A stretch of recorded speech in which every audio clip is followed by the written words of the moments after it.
दोस्तों, आपने भी देखा होगा कि आपके आसपास पूजा पाठ और अच्छे कर्म करने वाले लोगों की जिंदगी खुशहाल नहीं होती जितनी कि दुष्ट और अधर्मी लोगों की होती है। और ये सब देखकर आपके मन में भी कभी ना कभी ये सवाल जरूर उठा होगा कि आखिर अच्छे लोगों के साथ ही बुरा क्यों होता है। परंतु आज के अधिकतर जनमानस इस बात को नहीं जानते, जिसका सबसे बड़ा कारण ये है कि धर्म ग्रंथों को सही से नहीं पढ़ते या फिर उस पर लिखी बातों पर विश्वास नहीं करते।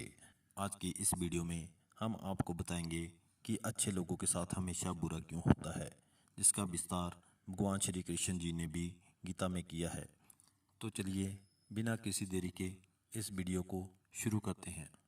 इससे पहले अगर अभी तक आपने हमारे चैनल को सब्सक्राइब नहीं किया तो आप हमारे चैनल को सब्सक्राइब कर लें, इसलिए कि आपको ऐसी और रोचक जानकारियाँ मिलती रहें। आइए शुरू करते हैं। धर्म ग्रंथों में भागवत गीता ही एक ऐसा धर्म ग्रंथ है जिसमें मनुष्य के मन में उठने वाले हर प्रश्न का हल विस्तार से बताया गया है। भगवत गीता में वर्णित कथा के अनुसार अर्जुन के मन में जब भी कोई दुविधा उत्पन्न होती थी तो वह उसके समाधान के लिए श्री कृष्ण जी के पास जाते थे। एक दिन की बात है, अर्जुन भगवान श्री कृष्ण जी के पास आए और उनसे बोले, हे वासुदेव, मुझे एक दुविधा ने घेर रखा है और इसका समाधान आप ही बता सकते हैं। तब श्री कृष्ण जी ने कहा, धनंजय, अपने मन की दुविधा विस्तार से बताओ, मैं तुम्हें उसका हल बताऊंगा।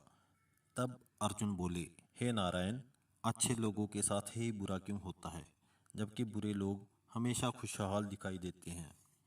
अर्जुन के मुख से ऐसी बातें सुनकर श्री कृष्ण जी मुस्कुराए और बोले, हे धनंजय, मनुष्य जैसा देखता है या महसूस करता है वास्तव में वैसा कुछ नहीं होता, बल्कि अज्ञानतावश वह सच्चाई को नहीं समझ पाता। श्री कृष्ण की बातें सुनकर अर्जुन जी हैरान हो गए और बोले, हे नारायण, आप क्या कहना चाहते हैं, मेरी समझ में कुछ नहीं आ रहा। तब श्री कृष्ण जी बोले, ठीक है, मैं तुम्हें एक कथा सुनाता हूँ, जिसे सुनने के बाद तुम समझ जाओगे कि हर एक प्राणी को उसके कर्म के हिसाब से ही फल मिलता है। अर्थात जो बुरा कर्म करता है उसे बुरा फल मिलता है और जो अच्छा कर्म करता है उसे अच्छा फल मिलता है, क्योंकि अच्छा कर्म करना या बुरा कर्म करना ये तो मनुष्य पर ही निर्भर करता है। फिर कथा सुनाते हुए श्री कृष्ण बोले, बहुत समय पहले की बात है। एक गांव में दो पुरुष रहा करते थे, जिनमें से एक व्यापारी था जिसके लिए अपने जीवन में धर्म और नीति की बहुत महत्वता थी।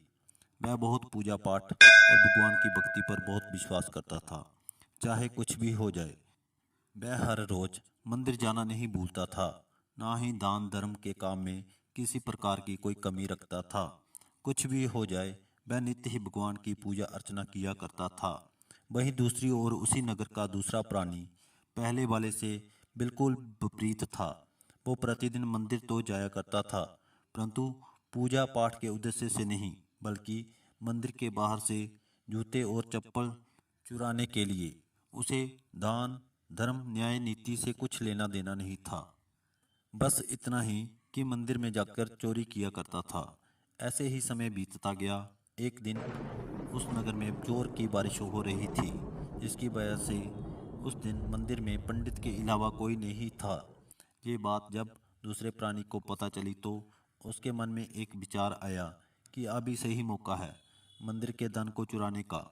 तो वह बारिश में ही मंदिर पहुंच गया। मंदिर पहुंचकर उस व्यक्ति ने सारे धन जेवरात चुरा लिए और पंडित से नजरें चुराते हुए बड़ी प्रसन्नता से वहां से चला गया।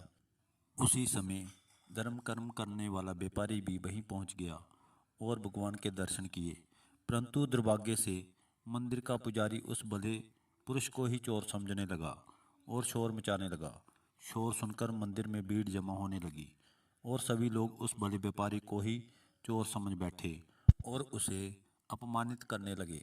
ये देखकर वह भला व्यक्ति हैरान हो गया और उसे समझ नहीं आ रहा था कि ये उसके साथ क्या हो रहा है।